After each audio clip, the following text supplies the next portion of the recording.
Salam sejahtera untuk kita semua. Perkenalkan, nama Ibu Cynthia Melin Siagian dari SD 095125 Mariha Tempe.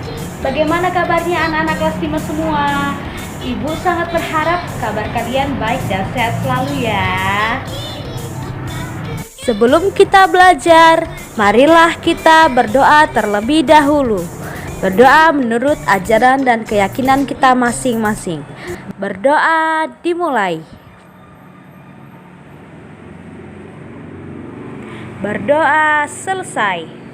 Meskipun kita belajar daring atau belajar dari rumah, harus tetap semangat ya anak-anak. Biar belajarnya semakin semangat, kita coba dulu yuk untuk tetap semangat. Ikuti ibu ya. Yuk kita mulai. Tepuk semangat.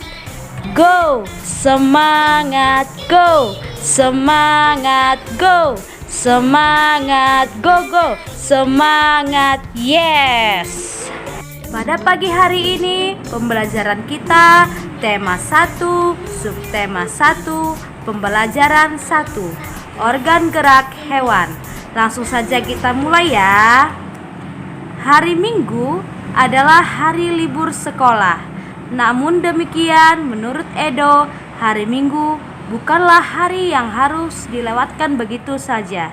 Sejumlah rencana telah dia persiapkan, mulai dari memenuhi ajakan Benny untuk berlatih berenang, menemani Lani membeli buku, hingga pergi ke kandang kelinci. Dari sejumlah rencana tersebut, Edo lebih memilih untuk pergi ke kandang kelinci. Setelah membantu ibu membersihkan rumah, Edo pamit untuk berkunjung ke rumah Pak Rudi. Pak Rudi adalah peternak kelinci yang sukses di kampungnya. Kandang kelincinya sangat luas, terletak di pekarangan belakang rumah. Pak Rudi sedang sarapan di serambi belakang rumah dekat kandang kelinci. Serambi itu terbuka sehingga pemandangannya sangat luas. Udara pagi juga dapat leluasa masuk. Selesai sarapan, Pak Rudi mengajak Edo untuk melihat kandang kelinci. Edo senang sekali. Dia melihat kelinci meloncat-loncat, saling berkejar-kejaran.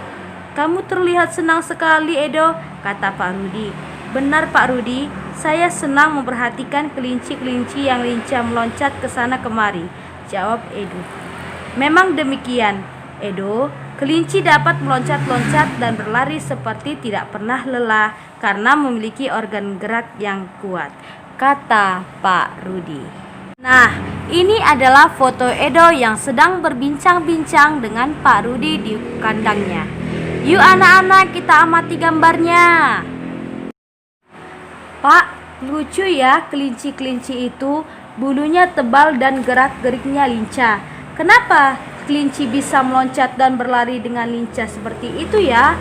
"Benar, kelinci dapat bergerak lincah karena didukung oleh organ-organ geraknya. Pada dasarnya, organ gerak kelinci serta hewan lainnya hampir sama dengan organ gerak manusia." Nah, Edo menyimpulkan, tanpa organ gerak kita tidak bisa melakukan kegiatan apapun. Nah anak-anak, yuk kita baca teks ini. Organ gerak manusia dan hewan. Salah satu ciri dari makhluk hidup adalah bergerak. Secara umum, gerak dapat diartikan berpindah tempat atau perubahan posisi sebagian atau seluruh bagian dari tubuh. Makhluk hidup akan bergerak apabila ada rangsangan yang mengenai sebagian atau seluruh bagian tubuhnya. Gerak pada manusia dan hewan menggunakan organ gerak yang tersusun dalam sistem gerak.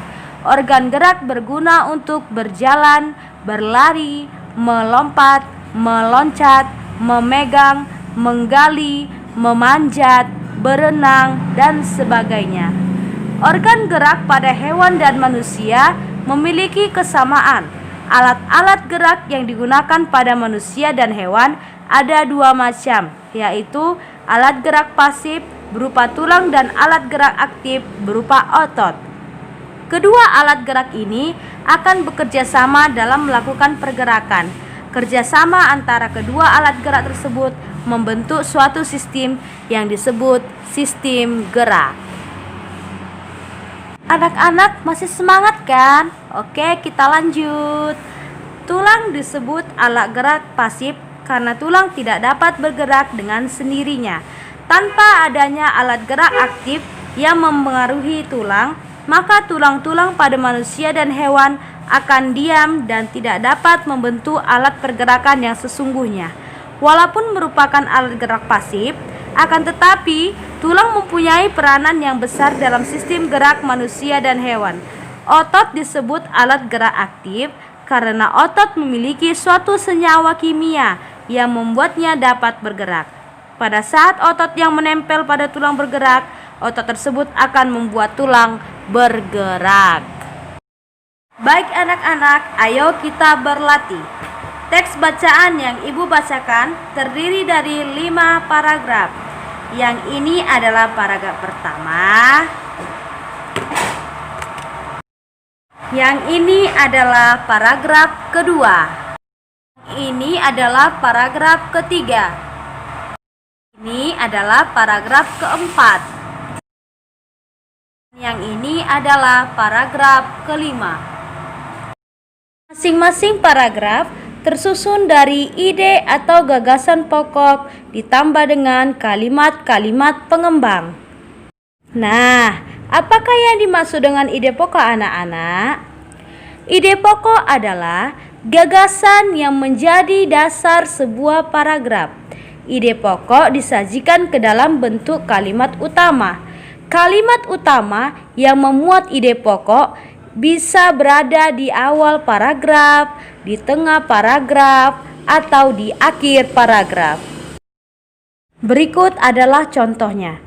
Paragraf 1 dari teks yang Ibu bacakan tadi, ide pokoknya adalah salah satu ciri dari makhluk hidup adalah bergerak. Dan menjadi kalimat pengembangnya adalah secara umum, gerak dapat diartikan berpindah tempat atau perubahan posisi sebagian atau seluruh sebagian dari tubuh makhluk hidup. Nah, di paragraf ini, ide pokoknya satu kalimat pertama. Setelah titik, dilanjutkan kalimat pengembangnya sampai akhir paragraf pertama. Oke, kita lanjut. Nah, kalian coba kerjakan ya anak-anak, menemukan ide pokok dan kalimat pengembang pada paragraf 2, 3, 4, dan 5 pada teks bacaan tadi seperti contoh. Kalian bisa geser videonya ke menit sebelumnya. Bisa kan anak-anak? Pasti bisa dong.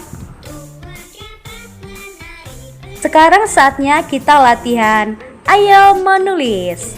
Anak-anak semua, kalian bisa mengembangkan ide pokok berikut menjadi sebuah paragraf.